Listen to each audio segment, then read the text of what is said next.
Our next speaker, Mr. Ron Regehr, received his security clearances and began a career in the defense industry some 30 years ago. His early task was responsibility for detailing the electrical interface between the S-4B and S-2 and S-1 stages of the Apollo moon rocket. He also developed requirements for the first United States space station Skylab while working closely with astronauts, NASA headquarters, and his employer, Douglas. For next 25 years, Ron was an integral part of the DSP, Defense Support Program team, responsible for deploying the DSP spy satellite itself. So here you have an expert in imagery and spy satellites. But also ground data based on software interfaces.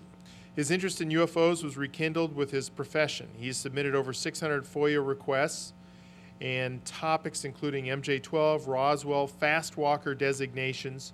Those are the things that dart across the sky and the horizon very quickly on radar. And computer satellite printouts. Those are all FOIA requests. Since 1998, Ron has been the coordinator of an international group of skilled amateurs known as the ROSWELL Photographic Interpretation Team. Working together, the team has attempted to unravel the mysteries revealed in the photographs taken in General Rameys' office, which is what he's going to talk about today. On the lighter side, Ron is an ordained minister and sings in a choir on an international tour this year. He's a hunter, he likes fishing, camping, and even owns an RV park located in the reported new Area 51 of Moab, Utah. His topic tonight is the General Ramey office photographs. Please help me welcome Mr. Ron Regehr.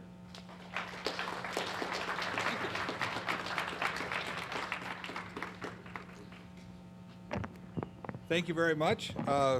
Thank you, Ryan, for the nice introduction. Thank you, Paul. I've never had a one-hour introduction before. For years, the past 6 years, I've been the head of a loosely knit team of people coordinating a effort to interpret and read what is in the Ramey office photos. And so today I'm going to address those issues. We've found 7 photographs. Let me just read a little bit here because I tend to talk and take a lot longer than normally. The Roswell story is well known and has been told and retold countless times. This is not another rehash of those countless events. Instead, it speaks to 3 important aspects of the Ramey event. The latest read on the memorandum held by General Ramey, precisely when were the photographs taken, and finally, was or was there not a press conference. After Major Jesse Marcel and Captain Sheridan Cabot recovered the material from the New Mexico desert, Major Marcel was ordered to courier the debris by B-29 to General Roger Ramey, commander of the 8th Army Air Force Air Corps at Fort Worth, Texas, later to become Carswell Field. The planeload of debris arrived at General Ramey's office and for inspection at around 2:30 p.m. Several wrap packages were delivered to General Ramey's office where they were photographs taken of General Ramey, Colonel Thomas Jefferson DuBose, Major Marcel, and Warrant Officer Newton. These photographs were virtually ignored for the next 50 years until George Filer received a phone call from General Ramey's widow. She was concerned because General Ramey married late in life, and his children were hearing rumors that father had lied to the government, lied to the people. Their father was a liar, and she was wondering if there was anything Bond or George could do to dispel those rumors. George happened to know James Bond Johnson, the gentleman who took the photographs, who then looked at his one copy of the photograph, and we went to Kinko's and blew it up, and that's when we first started finding things on these photographs. Now, we've found 7 photographs so far. The top 2, they're out of sequence, and I apologize for that. But the Bond remembers taking the 2 photographs of General Ramey, the lower left-hand corner, and he remembers taking the 2 middle photographs, the photographs of Colonel DuBose with General Ramey. He has no recollection of taking the photographs. Oh, thank you, Jedi Knight. Now, if I can figure out how to get it to work. After all, I'm only a rocket scientist. Where is it? Ah, a little switch. Which, oh, there we go. Those two pictures he remembers taking. He remembers taking these two. He does not, we knew nobody took this one except maybe a government Air Force official. No recollection of who took these two photographs. We weren't able to do anything. This is the only extant photograph. We have no negative of this one. We have no negative of this one. So we've had a little bit of luck, but we've found those photographs. So we're going to talk about the update on the latest read of the Ramey memo, determining the time of the photo shoot with a great degree of accuracy, and we're going to show you that two lenses were actually used in the photographs. One of the first items we investigated was the note General Ramey is holding. You can barely see it. Whoops, this won't point. Barely see it right there. You can barely see this memo right there. And that's on a 16 by 20 print. It's a little bit smaller than a 35 millimeter negative. The scan we used is 28.4 megabytes for that little bit. We obtained the prints from the University of Texas Arlington, who hold the archives for the Fort Worth Star-Telegram. And there's the memo right there. One of the things that we want to understand is that General Ramey, you can barely see he's holding his eyeglasses, and according to his widow, he couldn't read without them, like a lot of us. And so we're reasonably certain he had not read the memo. Bond recalls him grabbing the memo when he came into the office and folding it and sort of fiddling with it during the course of the photographic session. But he does not remember General Ramey reading it. I doubt if anybody at the time, 1947, believed that there was a possibility that we would be able to read this memo 50 years later.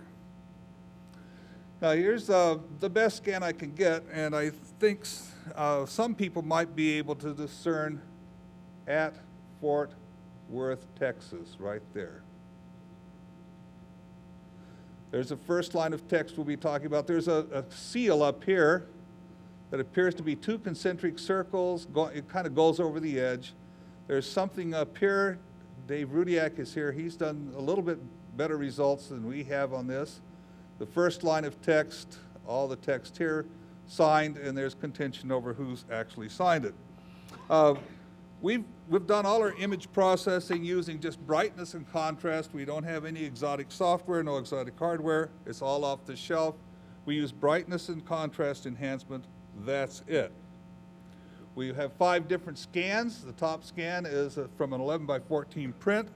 The next scan is provided to us courtesy of Stanton Friedman. The bottom of the top 3 is a scan of an 8 by 10 message. The bottom 2 is a number crunch. We tried to do a little bit of fancy stuff that didn't work too well, as you can tell. And then Paul Davids provided the next scan. So we've got some help there. There are 6 different researchers that are working on this that we're aware of. Neil Morris, he's a RIPA team member. Don Burleson, who published an article in the MUFON Journal. Tom Carey, Don Schmidt, Dave Rudiak, Glenn Fishbein, and Bill McNeff. And here's their reads. Now what we're doing here is I've clipped the message and put that at the top, 2 different scans of it, and then each of the reads from the different people. And I include this not to show anything other than there's a reasonable degree of understanding on each line of the text. Now the first line, remember, we're seeing about half of the letters because it's folded over in that crease. So we're not really seeing it too well, as you can see here. The next line of text, everybody reads, it seems like, of the wreck you forwarded to. So this is compelling, I believe, that it's not a weather balloon and it's not a mogul. The next line of text, team at Fort Worth, Texas. That's fairly easy to read. And it's amazing how it's not a matter of looking at clouds. It's a matter of, I use a 5-power jeweler's loop and I lay it right on top of the print.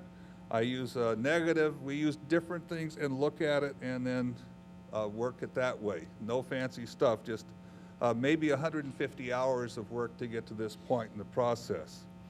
The next line, processor or ESSER on the disk must have sent to Los Alamos. We're looking to see Los Alamos, A blank, blank, blank, blank, blank.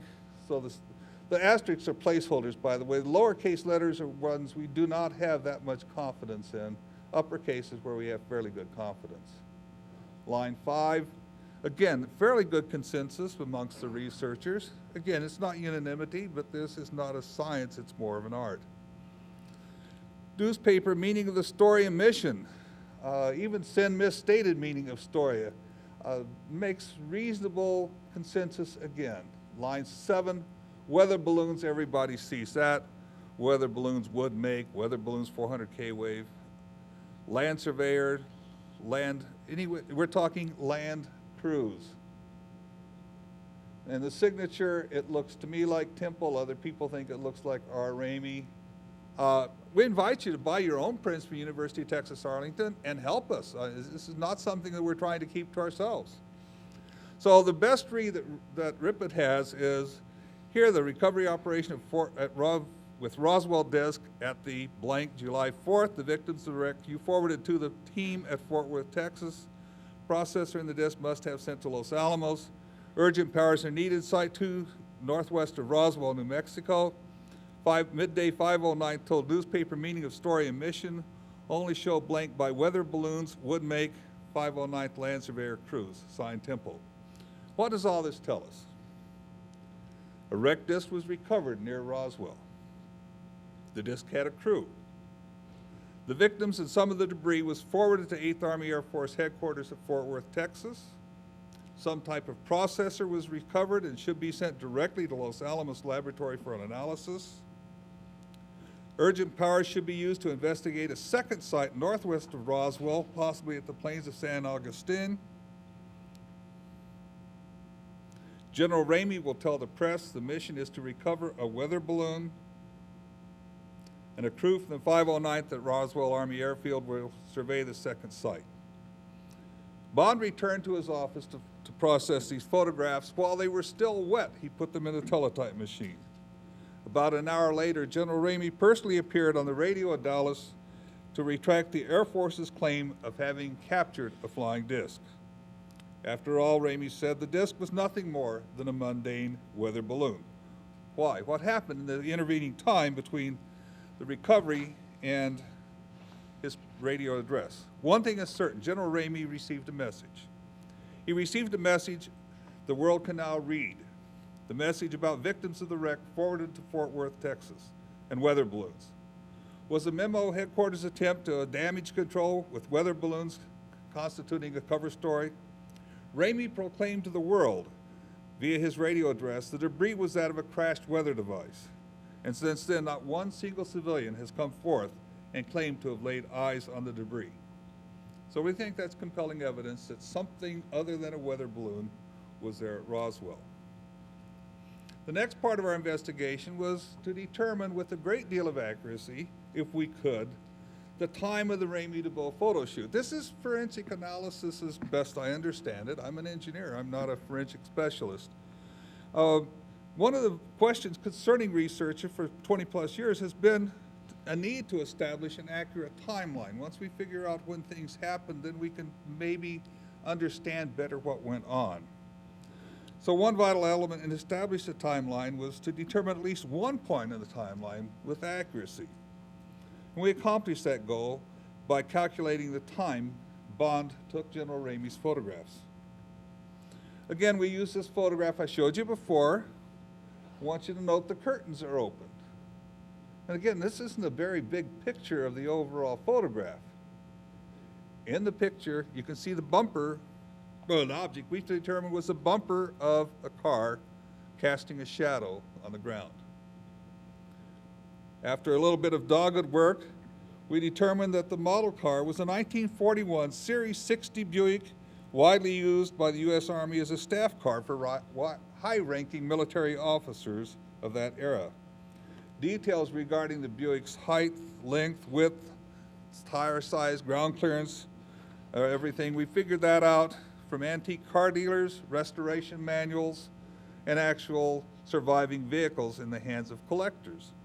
And that's what it looks like. But is this the car we want? So we put together the best angle we could get of the car, along with the bumper outside the window. And you can see there's striking similarities. We've got the headlight. We've got the kind of sexy S curve on the bumper guard on both of these photographs. And we have the shadow.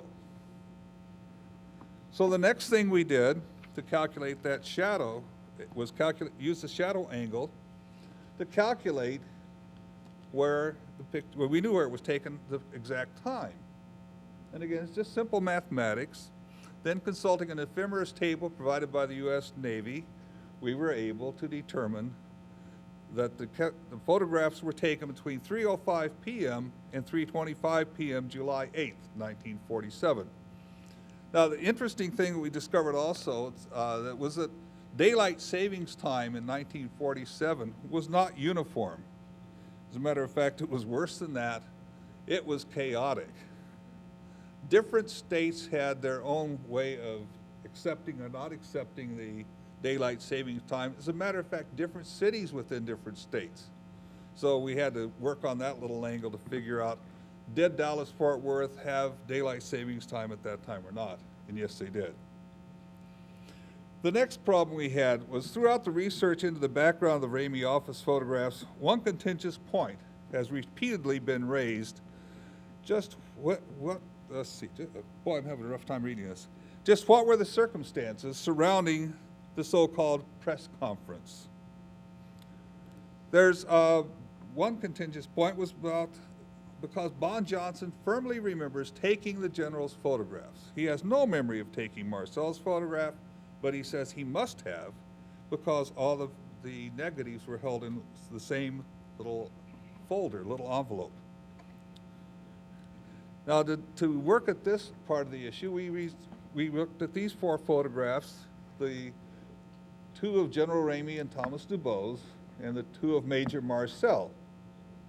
Now, I want you to notice in each of these photographs that we have carpet stripes. I was sitting on this side of the area, and I got frustrated. Everybody's talking the other side. So I'm going to go on over here. See the carpet stripes there? And again, we're losing resolution. It's amazing, as sharp as these slides look, how much sharper they are on the monitor and how much sharper they are in the actual scan. But we use these carpet stripes as an integral part of our analysis. One of the problems we found was that any photographers out here, you get a feel for how a picture's supposed to look. And the feel just wasn't quite right. Something was wrong.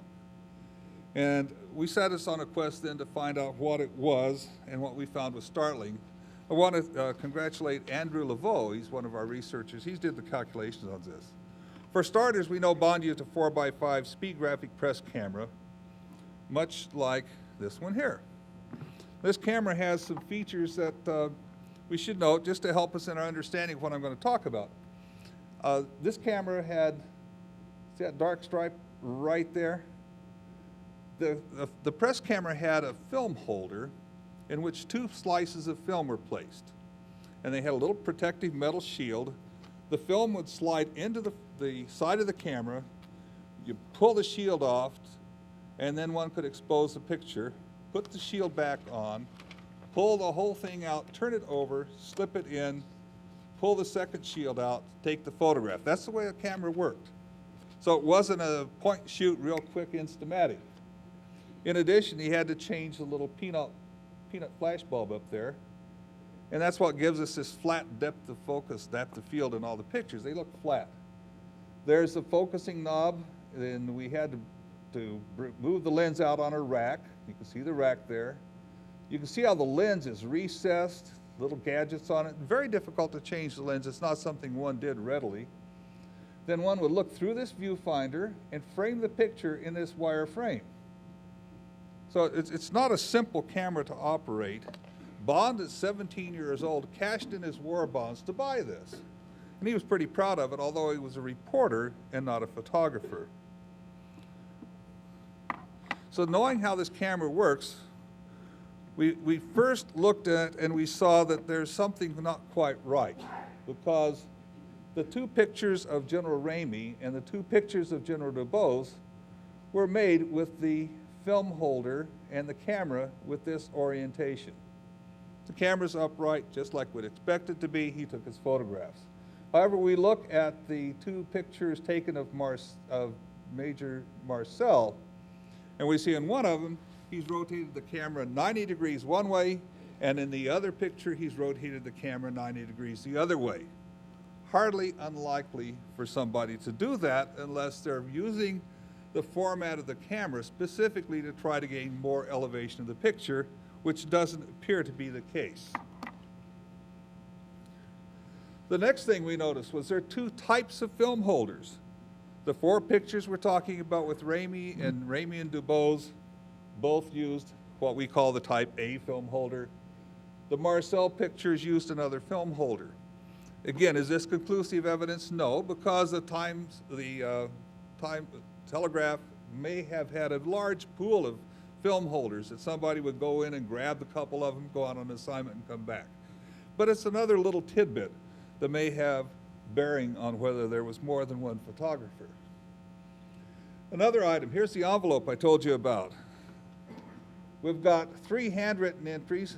The bottom entry doesn't line up with the top 2 entries, but in the 4th entry is there, as you can see, handwritten on that envelope. Now, it could be handwritten because the envelope just wouldn't fit the typewriter anymore. We don't know. But we do know that it's a handwritten entry, which may be because it was a later edition.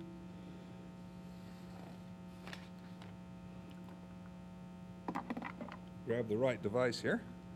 Another problem we encountered, or evidentiary piece of evidence, was that in the 2 photographs of Ramey, Bond's hat is in the photograph, and underneath his hat, we see this briefcase or holder, something like that, but his hat's definitely there. It's not in the other photographs. So we have 3 groups. We have a group that has Ramey, the newspaper photograph, the DuBose and the Bose-Bettman, but we have Bond's hat, the briefcase, and no package next to the radiator in that first group of photographs. There's an unknown photographer who took Marcel's photographs, and then we have another photograph taken by Warrant Officer Newton that we don't know who took that. The next thing we did was look at the stripe analysis. And the stripe analysis was something that really was the clincher. Without getting too complicated, we know all the lenses cameras have different optical axes. Light rays come into the lens, and based upon the optics, they're bent into the focus point, and that's where the film is placed. As a telephoto lens, if you've all looked through a telephoto lens, you see it squeezes everything together. You get a narrow field of view, where on a wide angle, you get a wide angle. That's because the light comes in at different angles. Andrew printed out a large photograph of Ramey DuBose and then used one of the carpet stripes for the optical axis of the photograph, and then measured the angle between that one stripe and the other stripes. In doing so, he was able to determine the splay, if you will, of these lines, put them on an Excel spreadsheet, and printed out the first 2 results of Ramey DuBose smiling and Ramey DuBose grim, and we came out with highly coincidental lines, as we see here. He did the same thing with Marcel's photographs. Oh my goodness. We've conclusively shown here that the 2 other photographs don't yield conclusive results that they're taken with the same camera. Quite the contrary, we know now that they were taken with a different lens.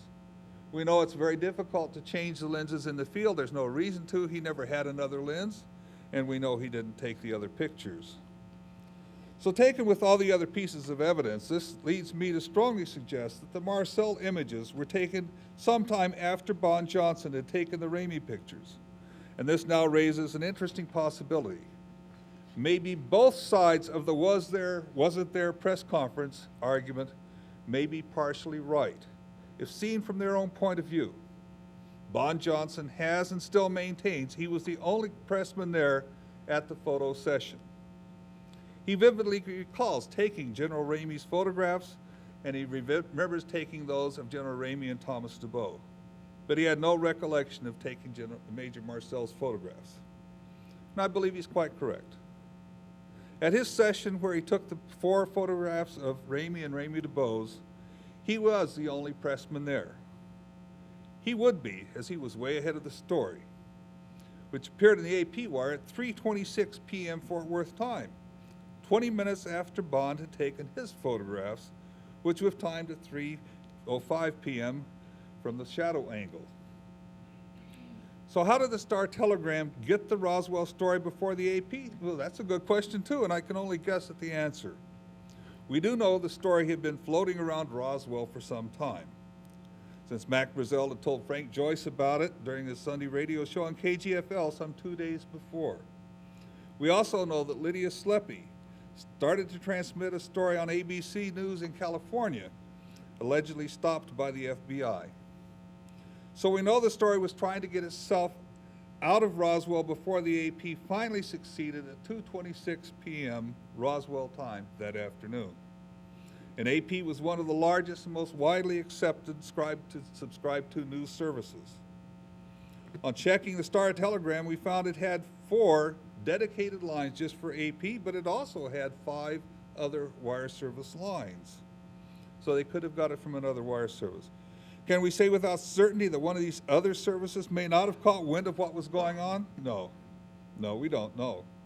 Sometime before the events of July 7th, the Star-Telegram had assisted General Ramey in providing some very significant information. So General Ramey owed the Star-Telegram a favor. We know that, and we can't disclose what that favor was yet, because the gentleman who had told us about it told us in secrecy.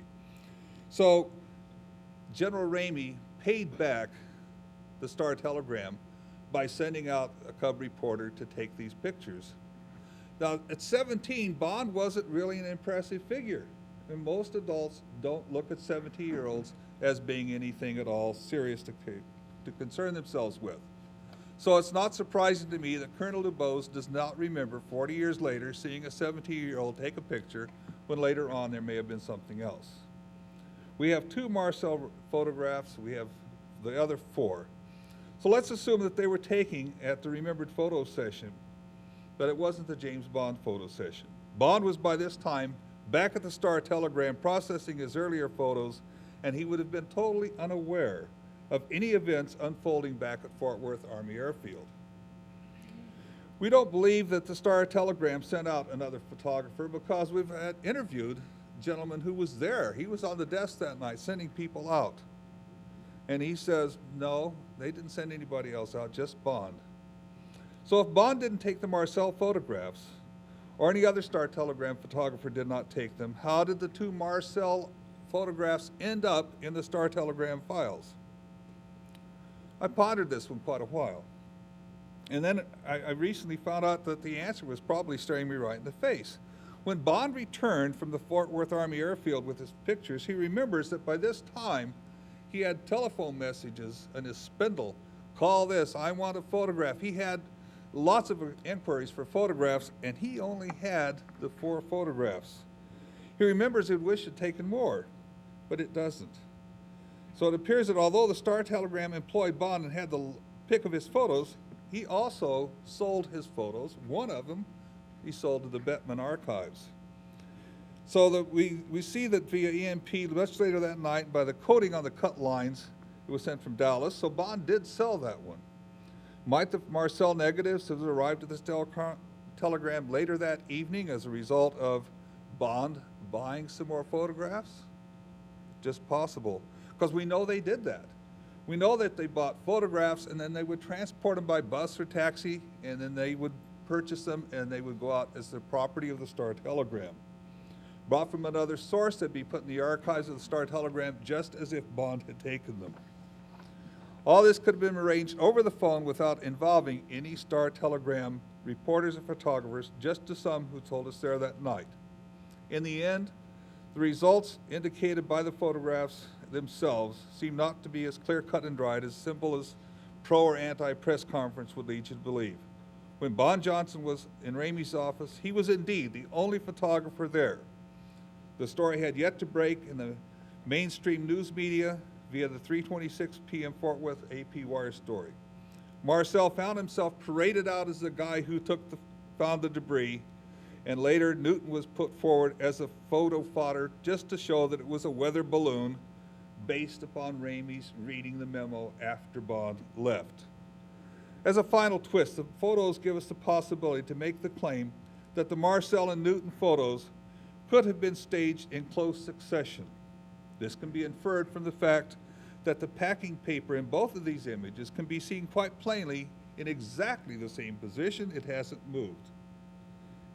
It's not appearing in the Ramey or the Ramey DeVos photos, nor is the document wallet or briefcase. The film holders are different. The negatives envelope is different. The camera orientation is different. There's a logical flaw that says that there was one press conference, as Bond Johnson claims, but there's strong evidence for two press conferences, one with a 17-year-old cub reporter, the other one with a staff of photographers, who by the time they got back to their office, processed their film, Ramey was on the radio saying it was all a weather balloon. So they got rid of their photographs. They had no story. And that was where we were left for many years. There's still a lot of blanks to fill in. We're still working on doing analysis on these photographs, and I invite you all to buy your own copies from the University of Texas Arlington archives and start looking at them. And I'll be more than glad to assist you in getting those if you need it. Thank you very much.